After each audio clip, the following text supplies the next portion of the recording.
It is my great honor today to introduce our Ramadan speaker, Mr. Peter Sanders, to give a lecture tonight to the global audience. The title is called Search for Light. So Peter has been a professional photographer over 50 years. And as you soon will see from his presentation today, he started from in the mid-60s, where majority of us has not born yet here, I guess. And first he is starting the photographing the iconic, the famous musicians like Bob Dylan and Jimi Hendrix and others. And he has been very known for the work. But one thing which while he was here to share his views with us for our Muslims is he photographed the Hajj in 1971, which brought him to Islam.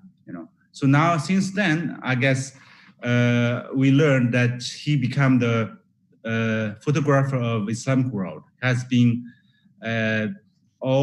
he's been in many places of Muslim countries, has been photographing the great landscape, architecture, and lovely lives of Muslim worldwide. And because of this, I think he gained not only international fame, being a photographer, but his insight, his spiritual journey, and especially his understanding of Islam, our traditions, through his photography, through the use of light, use of images to show the moment of the world, has been benefit to all of us. Now, let's welcome Peter to give his presentation. Thank you, Xiaojin. Jazakallah khair. Assalamu alaikum, everybody. Ramadan Mubarak. Inshallah, I will begin this presentation. It's called Searching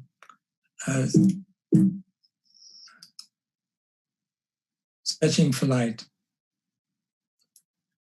All the major traditions confirm the temporary nature of this life, and describing himself in relation to the world, the Prophet Muhammad sallallahu alaihi wasallam said, "I am in this world like a traveler who takes shade under a tree only to resume his journey." So with that, I will begin this journey. As I said, it's called Searching for Light, an Odyssey of Peace. And the stage one is, I call the beginnings. And this is when I first started doing photography in the mid-1960s. And it's called Signs in a New Age. This, if you can remember, or if you know, this was England after World War II. So there was a kind of strange feeling in the country. It was a post-war situation. People did not know if war was going to begin again. There was a lot of unhappiness, depression. Life was quite tough. England had been bombed quite seriously. So I began photographing in that period. And then you always saw these people that was telling you that the end is at hand, walking around with their placards. So it was a strange time as a young man to be experiencing. But also in the 60s, the what's become known as the hippie generation or the peace generation or the love generation, that also started in the mid-60s. And this was a kind of reaction to what was happening to the society at that time. And I remember discovering these young girls sitting on Hampstead Heath in London with their ban the bomb signs and love written on their bags and stuff. And they were just so full of life and optimism. And it was a good time that this was beginning. We as the young generation believe so much in this belief in love and peace. that we even began to believe it was a kind of revolution without violence. And we believed that maybe we could give this revolution and everybody would come and join us. And I had friends, you know, members of the British aristocracy who dropped out of society and went back to living a more natural way of living. You know, they withdrew to the country, they got horses and caravans, just lived a very natural life. And the youth just wanted to be free. They felt oppressed from the atmosphere of the time, and they just wanted to dance and play music and paint, anything to stop them feeling oppressed. They just wanted to feel free. Everyone was searching for their own light. The ongoing Cold War intensified, you know, between Russia and America, and there were wars in Vietnam and Cambodia, and these were triggering mass protests across America and Europe. And, you know, the protesting against these wars was everywhere.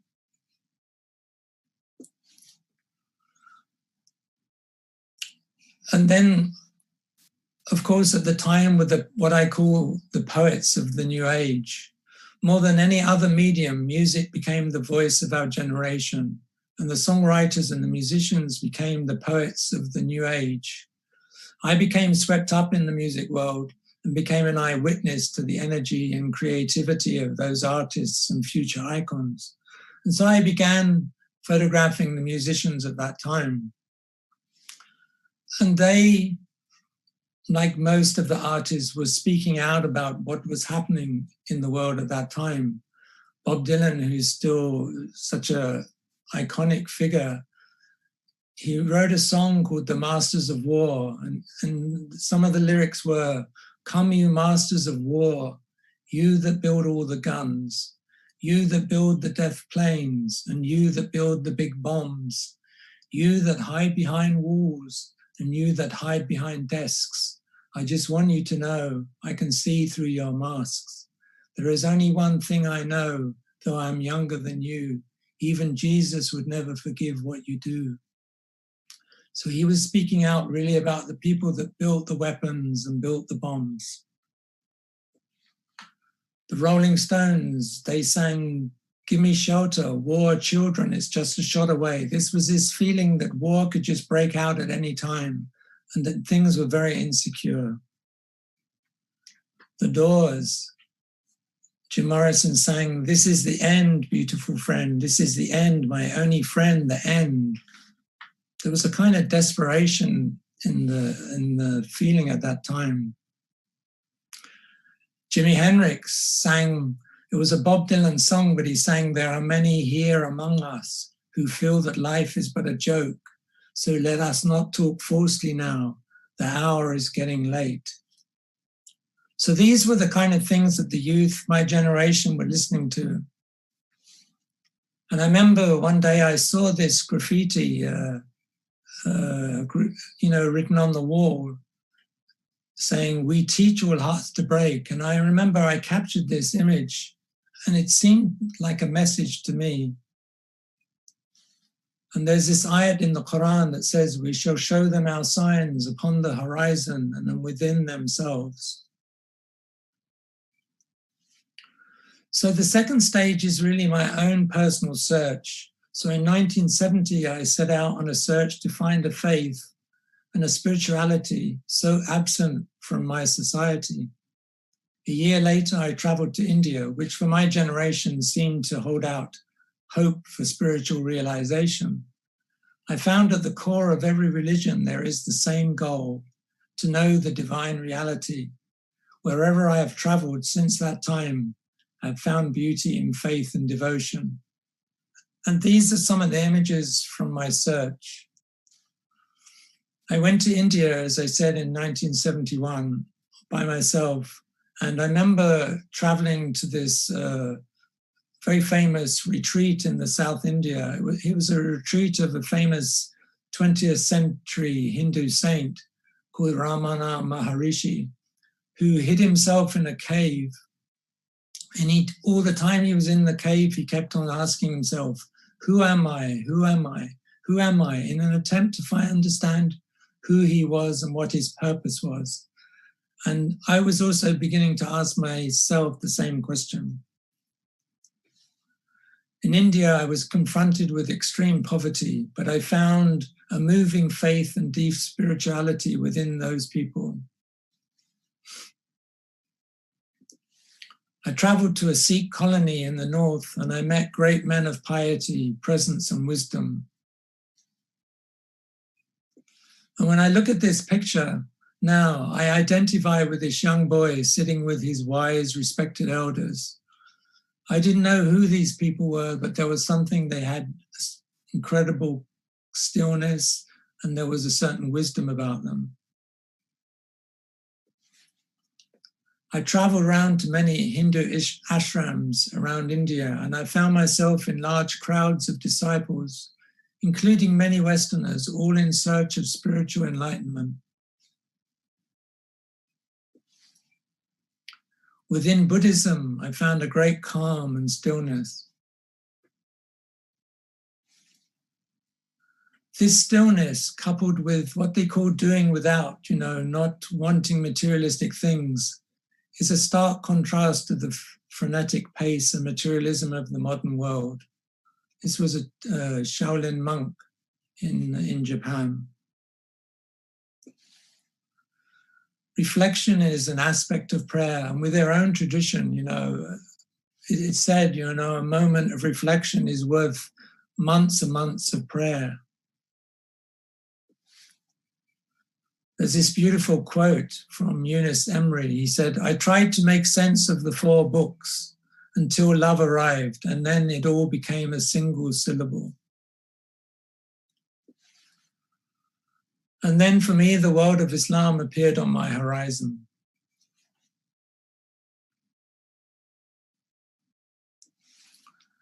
In the early 1970s, radicalization and extremism had not yet appeared in the Muslim society. It was easy for me to knock on that door. I often tell people if I was in that same situation now, it might be a difficult, difficult question. It wasn't. I didn't know very much about Islam, so it was easy for me to explore it. So the stage 3 is what I call, a leap of faith, and its subtitle is Finding My Path Through the World of Islam.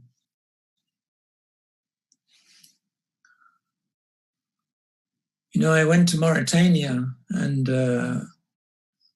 I was taken to this place. It was so far from cities or anything, and my driver just left me there and he drove off, and I was in the middle of nowhere, and all I could see there were 3 black tents like this, and I think there was one mud building, and that was it. And at first it was kind of difficult, but once I accepted it and I began to explore the place, it was an incredible place, and I couldn't believe my luck as a photographer when I saw Sheikh Abdul Rahman suddenly start praying by his tent. Because for me, this is a very iconic image which we don't see very often now in modern society. But it really was a very powerful image to document. I watched these noble desert nomads live in severe hardship and deprivation with great dignity and contentment.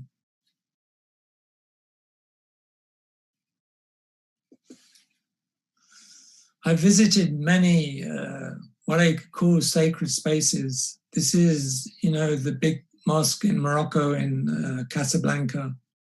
It's a beautiful, extraordinary mosque, and was very lucky. It took me 2 weeks to take this photograph, to organize it so that everything was in place with the roof open, nobody there, with all the carpets removed.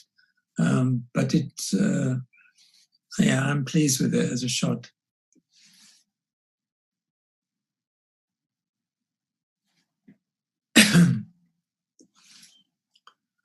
This is Sultan Ahmed in in Istanbul on the day of the Friday prayer. This is the old mosque in Xi'an. I got taken to this mosque, I think in the year 2000, and I just fell in love with it. There's a stone plaque in there that says it was built 60 years after Hijra. So 60 years after Hijra, the Muslims were already in China. And it's a beautiful mosque because it embodies the Confucian temples of that time, but it's also a mosque, and it is a very sacred space. And I spent maybe 4 hours exploring it and photographing it. This is slightly newer mosque. This is the Nuji Mosque of Beijing. It's 1,000 years old. And I was never there without somebody was polishing it and sweeping it and keeping it clean. The Chinese Muslims really respect their places of worship.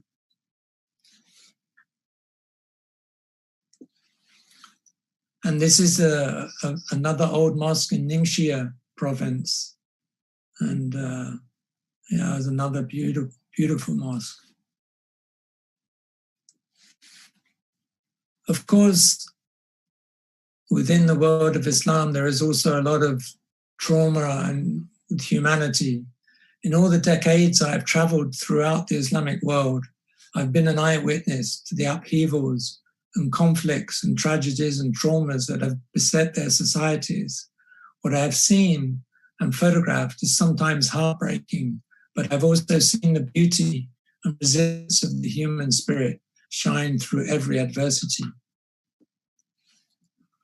I went to Kosovo right after the war, and this was a mine awareness course that they were doing to teach the young children because of the war, there were a lot of mines had been planted, and they were often by the sides of the paths and roads, and children, if they were playing ball or football, they'd run off to chase their ball and then they'd step on a landmine. And so this was one of the aid agencies were doing these courses, going around teaching the children just to keep to the pathways. And these innocence of these children's faces. In Sudan, I traveled to Sudan in '85 when there's been this incredible 7 years of drought and 7 years of famine. And it had reduced the Darfur nomads to incredible heartbreaking conditions.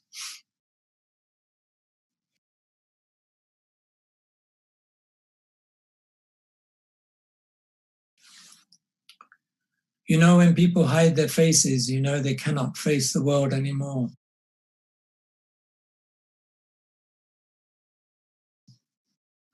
I saw such, on one of these camps, I saw this child. He was an orphan, and something struck me about him. He was wearing these Quranic amulets around his neck, and he was standing alone while all the others in the camp queued for their food.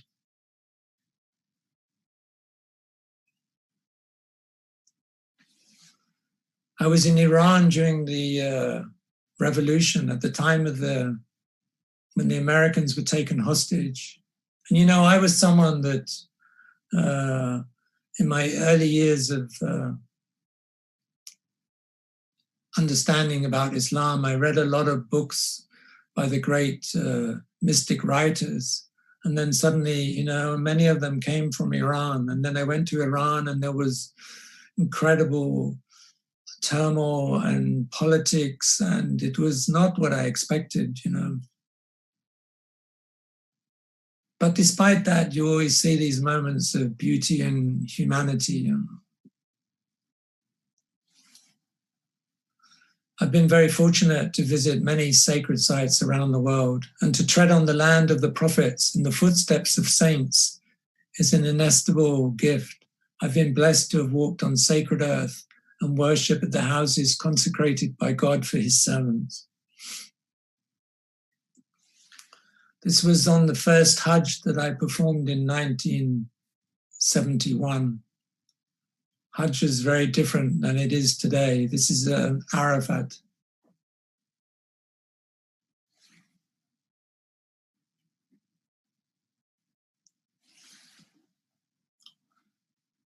When I first saw the sacred house of Mecca in 1971, it completely filled my vision, and it gave me this idea for this particular image, which I then took in 1995. The idea really was to fill the frame with the Kaaba and have the people at the bottom like a kind of necklace around it.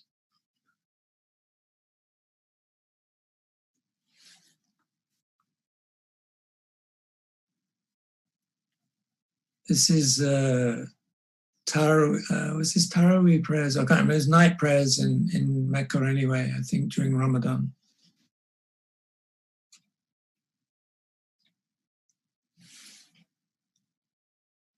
I've been fortunate to spend a lot of time in Medina, and Medina is a very blessed city. I'm sure many of you visited. And I was given permission to photograph all around the city. And this was one of my favorite places, which is just, above the old Ottoman part of the mosque in late afternoon. I've been to Jerusalem several times. And for me, I think the importance of Jerusalem is that it links Islam with all the previous prophets. And it is a noble sanctuary. Despite everything that's happening around there, it is an extraordinary place. I was there one time, actually, they gave me permission to photograph the actual rock inside. And I was standing there thinking how I was going to photograph it. I was thinking with my photographic head on. And there was a young lady there. She was not a Muslim, and she was Spanish. And she just said to me, "Is this the place where the Prophet Muhammad ascended to the heavens?" And I said, "Yes." And she said, "From this place?" And I said, "Yes." She said, "It gives you goosebumps, it gives you a feeling of awe when I think about it." And I was thinking, wow, this woman isn't even a Muslim, but she can feel the presence of this place. Saints and sages. My journey has been nourished by the company of saints and sages I have met along the way. And Meetings with Mountains is a project that has taken the better half of 1/2 century to photograph the true saints and sages of the Muslim world. These people do not talk about peace. They are peace itself. And as I say, this is a project I've worked on for 50 years. We just published it last year. It's called Meetings with Mountains. And really it was an attempt to show the true face of Islam. Really these people are true embodiments of what it is, the prophetic nature to be a true human being. And this was the picture that we used on the cover. This man was 125 years old when he died, and he lived in Medina for 60 years. Sometimes in a mosque, you just see somebody very quietly sitting, praying, reading Quran, and you know that there's something special. There's a certain, what you call aura around them, stillness or light or whatever it is. You just feel very drawn to them. In Morocco, after I performed the Hajj, before I performed the Hajj, in Morocco, the first Ramadan that I did, I went to Morocco and I met Sidi Muhammad ibn Habib, who was still active and still teaching from Quran, despite being 100 years old. And he died 3 months later on his way to perform the Hajj. I actually went on the Hajj hoping to meet him there, and he died on the way in Algeria. But he was outer peace, inner peace, and peace itself. And when I met him, he said a very interesting thing when I first met him. He said to me, now you have 2 teachers or 2 imams, Jesus and Muhammad. And there was incredible wisdom in this. some people might say, okay, you're a Muslim, forget your past and everything. He didn't. He unified my past with my present and joined it together, which is the true wisdom and true knowledge. Sheikh bin Bayer, first time I laid eyes on Sheikh Abdullah bin Bayer was at a barbecue in California. He sat peacefully wrapped in his Mauritanian robes, a sea of tranquility in the middle of a noisy, crowded gathering. And he's one of our great teachers and scholars. Sidi Hussein lived in a mud palace in the rose-growing region of the Moroccan desert. He was an imam, but he owned an old American saloon car, which was slowly becoming covered in dust, as he preferred to ride his white horse to the mosque to lead the prayers. In South Yemen, in the valley of Hadramaut, this man appeared before me.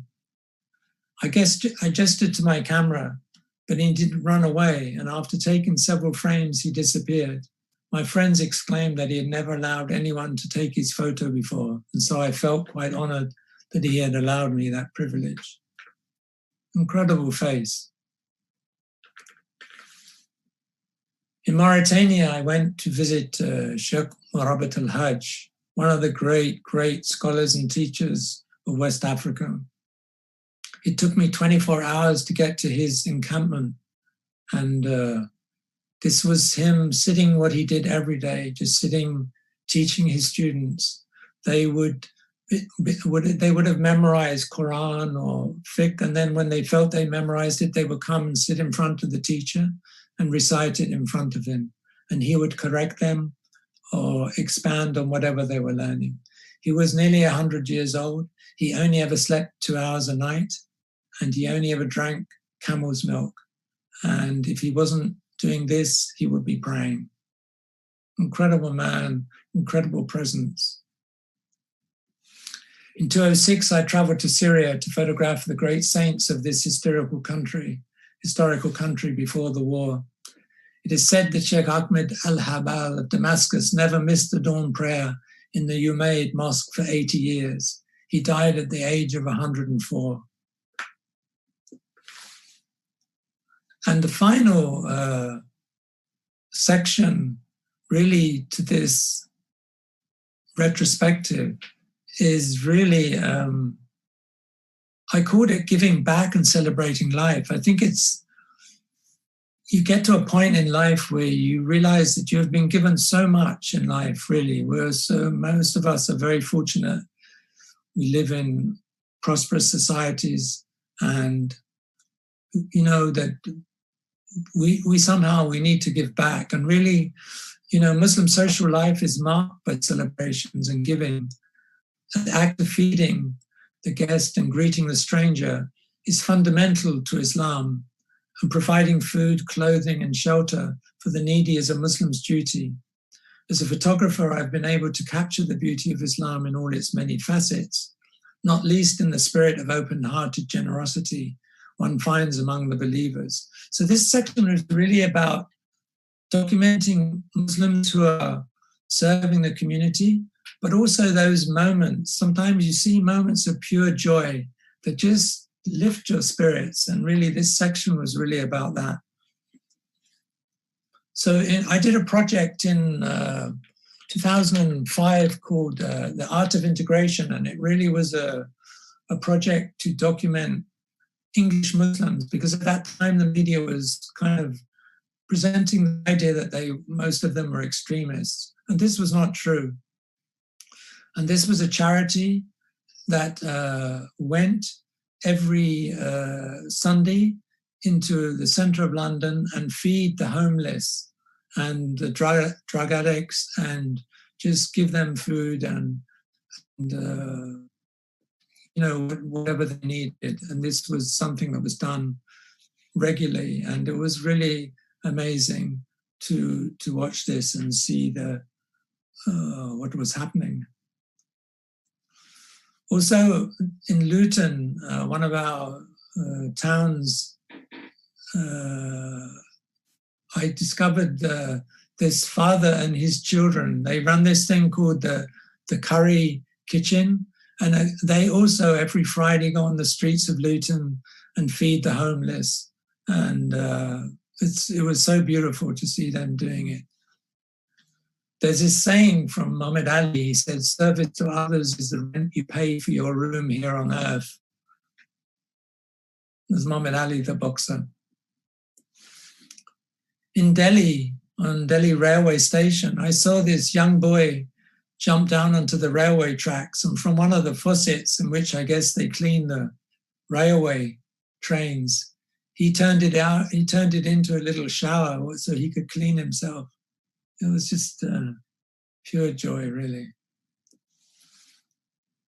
Outside the big mosque in Casablanca, this is the piazza area around Hassan's second mosque, which is the third largest mosque in the world, as far as I understand.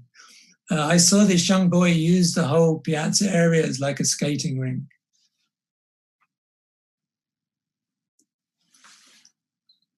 In South Morocco, I saw this graffiti on the wall which said "cool," and I just waited until these traditional women walked into the shot, and I took the picture. I went to visit a school for orphans in Gambia, and while I was at the school, suddenly the schoolgirls broke out into dancing and singing, and it was a very spontaneous moment.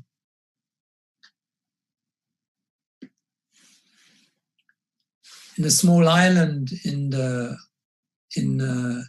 East Africa, off of Kenya, is a small island called Comoros Islands, and I went there. There's a very famous saint who is like the patriarchal saint of the island, and he's very well known. He was very wise, credible, knowledgeable scholar, and many great teachers came from him. And every year they remember him with festivals and talks about him and his teachings and everything. And I was fortunate enough to go to that celebration. In Sudan, I visited a school in Omdurman, and while I was there, I lifted up my camera to take a picture of some of the children, and they all leapt together to squeeze in the frame. And it's a great picture because each one of them has their eyes on me, which gives the picture a lot of focus.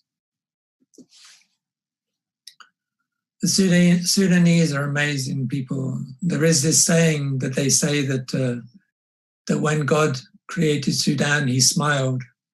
And there's also another saying that they say when he created Sudan, he cried. So I think both are true. But the Sudanese, despite their difficulties, always manage to be happy and dance and sing. And it's a lesson that we should always be thankful to God. In Turkey, I photographed the famous turning of the Medlemi dancers. But there's this beautiful quote from Mevlana Jalaluddin Rumi. He said, "Last night, I begged the wise one to tell me the secret of the world. Gently, gently, gently, he whispered, be quiet, the secret cannot be spoken, is wrapped in silence." And this thing, the turning is all about being still and concentrating on your heart and listening to the silence within you.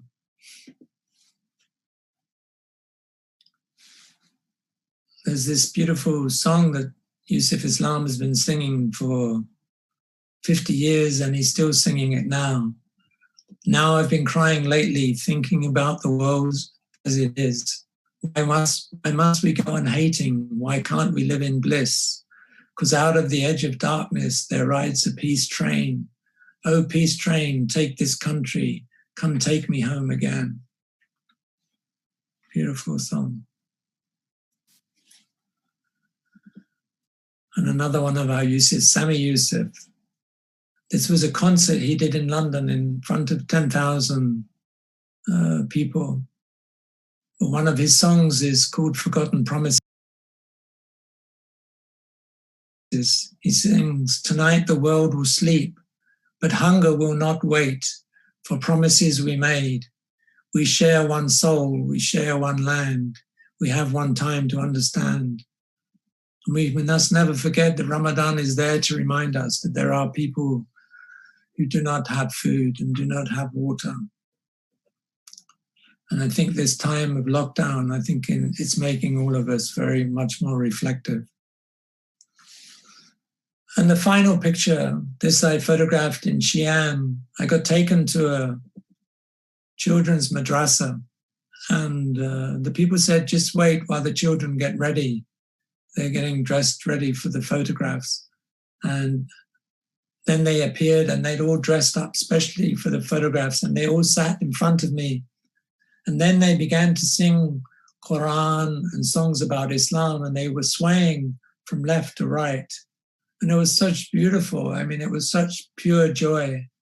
And you can look at any one of their faces. It's an individual photo. And it made me think this is must have been what it was like in Medina at the time of the Prophet Muhammad, peace and blessings be upon him. You know, this pure love and beauty, really. And I finish it with this couplet from the Diwan of Sidi Imam Habib, whose picture I showed you at the beginning. He wrote, "For if a person truly knew the worth of his heart, he would give all he had without hesitation. And if a person came to know the bliss within his soul, he would shed a tear of joy with every breath he took."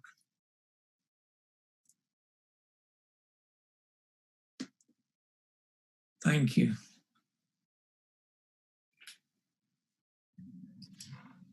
Thank you very much, Peter, for this wonderful presentation and for sharing your spiritual journey with these moments of photography, like masterpieces of photography with us and with the audience of Muslim communities.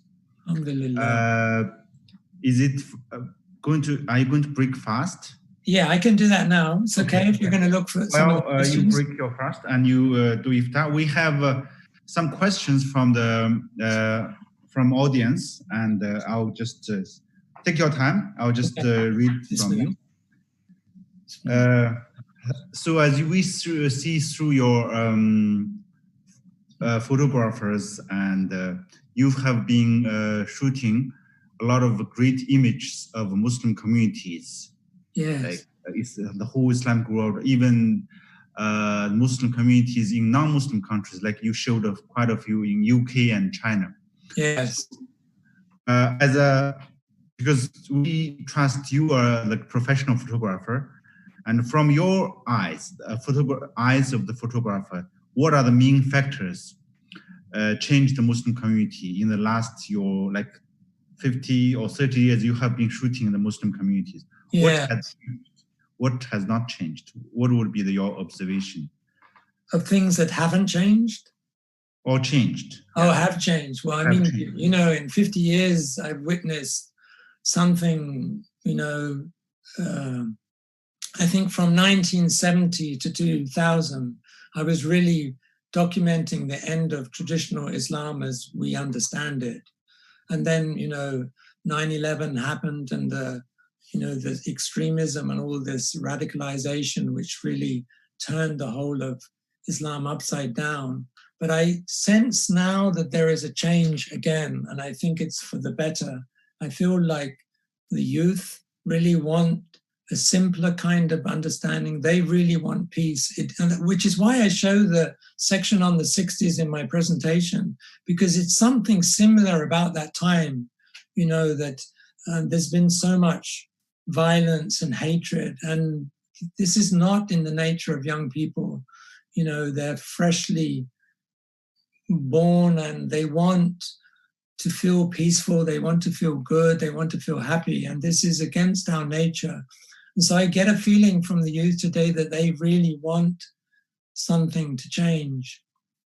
That, you know, the youth are leading the whole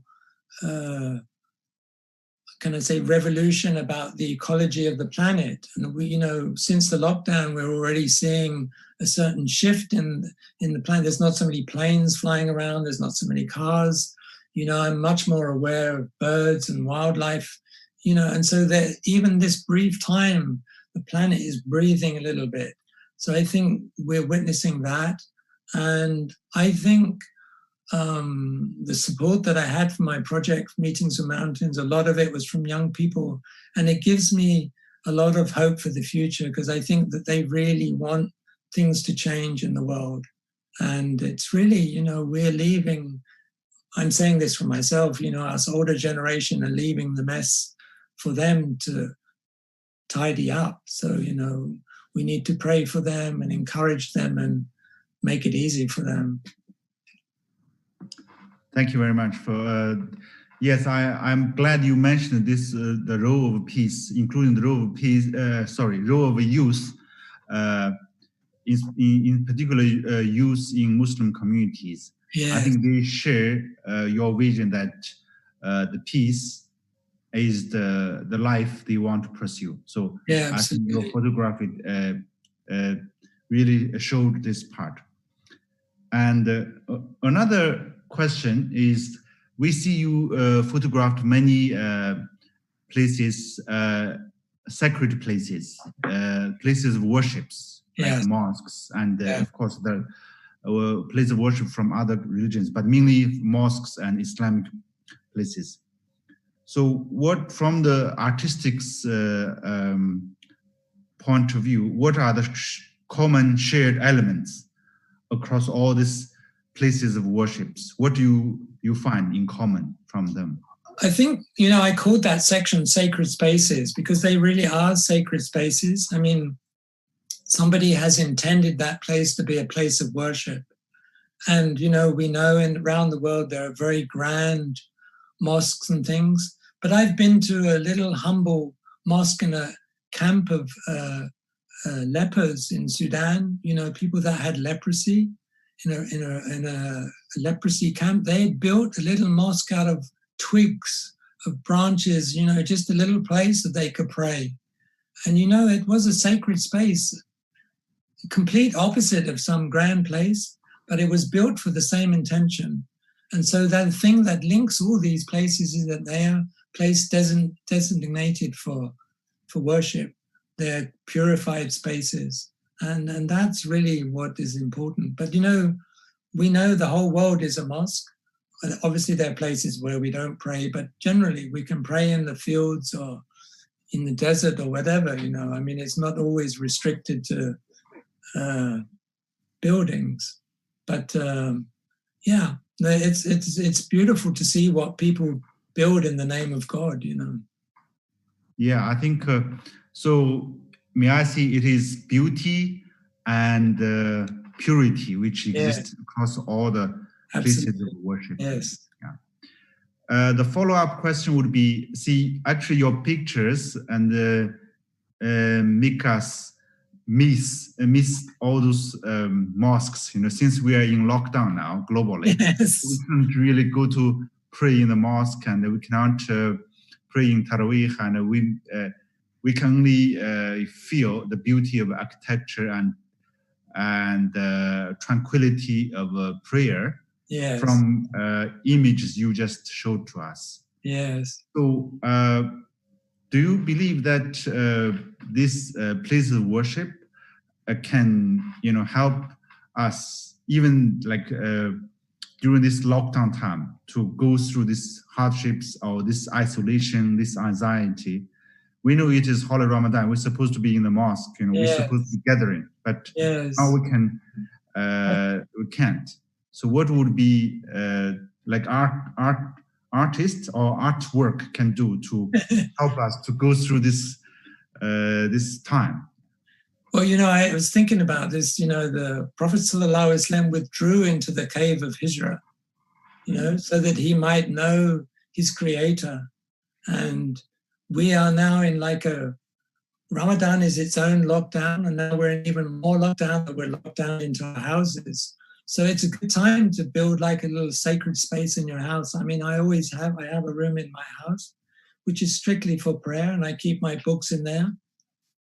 And it's a nice place, you just go there and pray, and it builds up a certain energy for in the house, it builds up a certain atmosphere in the house. So I think, during this time, maybe you can create a small space in your house, make it very beautiful, make it, keep it clean, and just do your prayers in there, if you're praying Tarawih at home with your family, pray in there, and you'll find it creates an incredible atmosphere in the house. And I think that's a good opportunity. Often we put a lot of emphasis on the mosques outside, but there's blessing in praying in the house. It's good to pray with the family and encourage the children to pray. So I think this is a good time to do that. Thank you, Peter. Another question is, I remembered I attended quite a few of your exhibitions. Yes. One is called Life is But a Moment. And also you showed in today's presentation, a lot of photography you took is just a moment of our life or somebody else's life. How this one moment or one shot can reflect, or help us to reflect our spirituality, our religion, and our relation with this world. Yeah, there's a famous from one of our great scholars. I've got a Ramadan brain, so I can't think of his name, so excuse me. But he said the world is but a moment, so make it a good moment. It's this idea that we live our life moment by moment, and we should really struggle to make each moment good. Don't let periods of time pass where you're angry or upset or negative. If you slip into those habits, just get yourself out of it as quick. None of us know when our life may end. This whole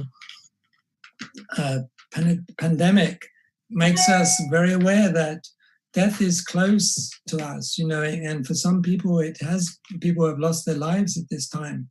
So it's important to remember that and to live your life fully and embrace life and thank God as much as you can. It's really important.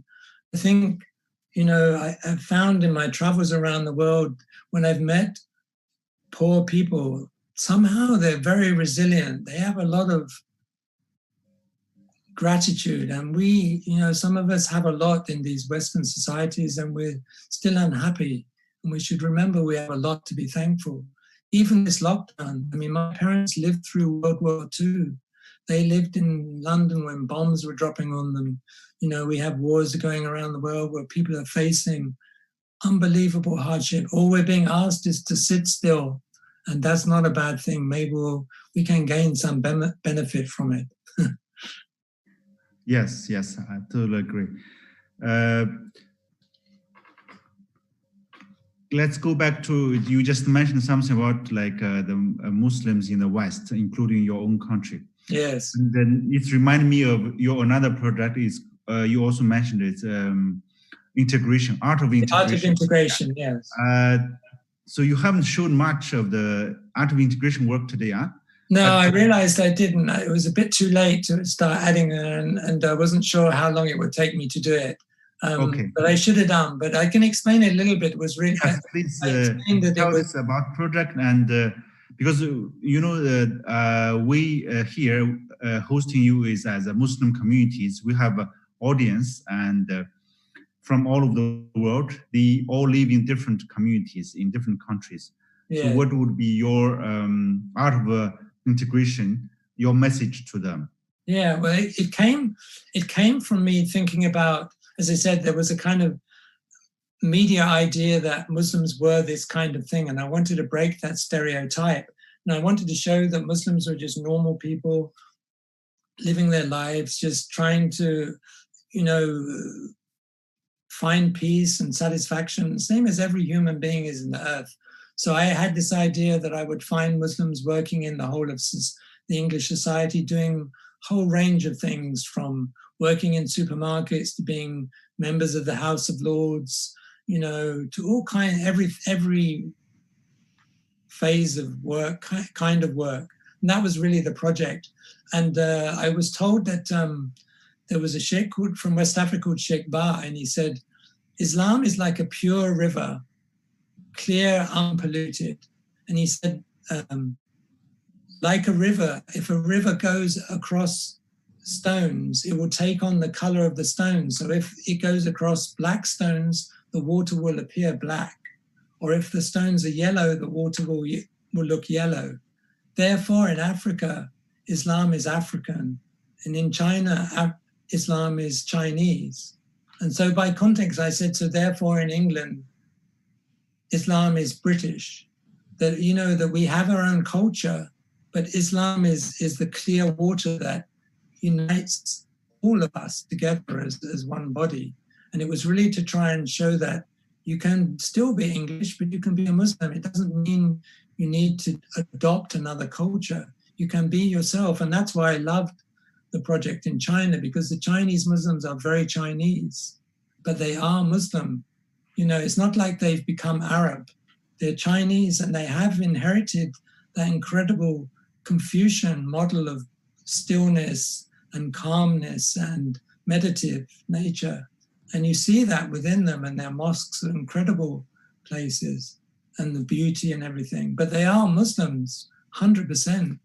And this is what's, to me, this is the real model of Islam, is that you don't become something else, you become yourself, but you just become more of a spiritual being, you become a better human being, but you retain your humanness, your identity and everything.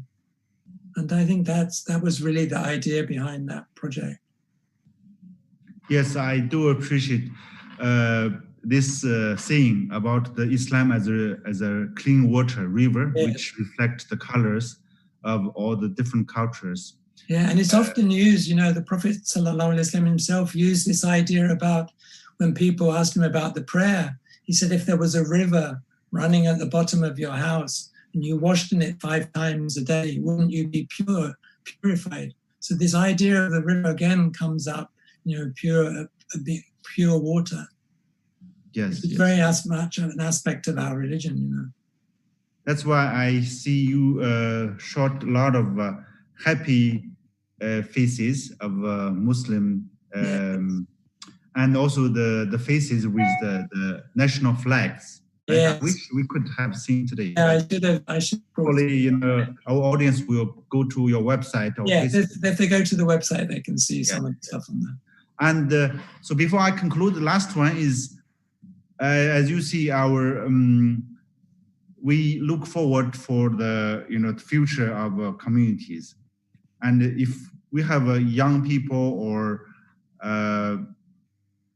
who would wish to pursue a career or a course like yours, to use the images, photography, to demonstrate the beauty, spirituality, peace, integration of our communities. Yeah. What would be your advice, both from Islamic perspective or Islamic or from the professional? What would be your advice to them, for them to go on this journey? You know, as I showed in my presentation, the 60s, the music at that time became a global language.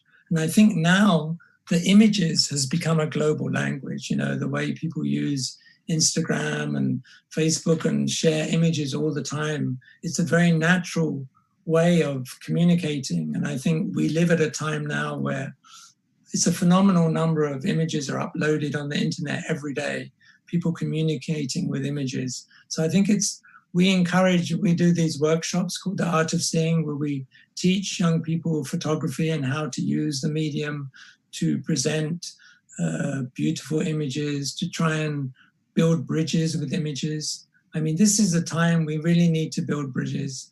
We need, as you know, we are all connected.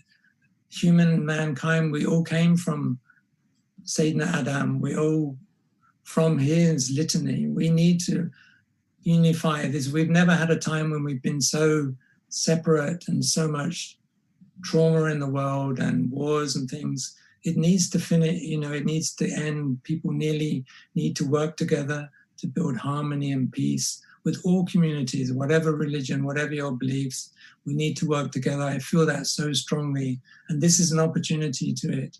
There's a really strong movement, not just Muslims, but outside other communities really want to hold hands with people that feel the same.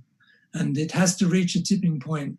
And when it reaches a tipping point, we will see amazing things happen, inshallah. Inshallah. And you know, in our youth, it's in their hands. That's why I keep saying it's all up to them, really. And they need to take the banner and run with it and be good. You know, amongst Muslims, they need to be good ambassadors for the religion, like the saints and sages that I met. They are just ambassadors for this religion. They don't talk about it. They are it. They embody peacefulness. They embody generosity. They embody compassion for the larger community. And they're there to help, to serve. We're there to serve people. That's our job. Thank you so much, Peter, for the Thank wonderful you for doing this. presentation. It was a pleasure, really. Yeah, you're sharing your thought with us, to our audience. And we really appreciate you take time. And in particular, I think you almost skipped your iftar. It's okay. Now, this presentation by Peter Sanders is over today, and we thank Peter, and we will hope to see you in the future. Yes, thank you, Xiaojin. Thank you, everybody. May Allah, God bless your Ramadan, inshallah. Inshallah. Okay. Nice.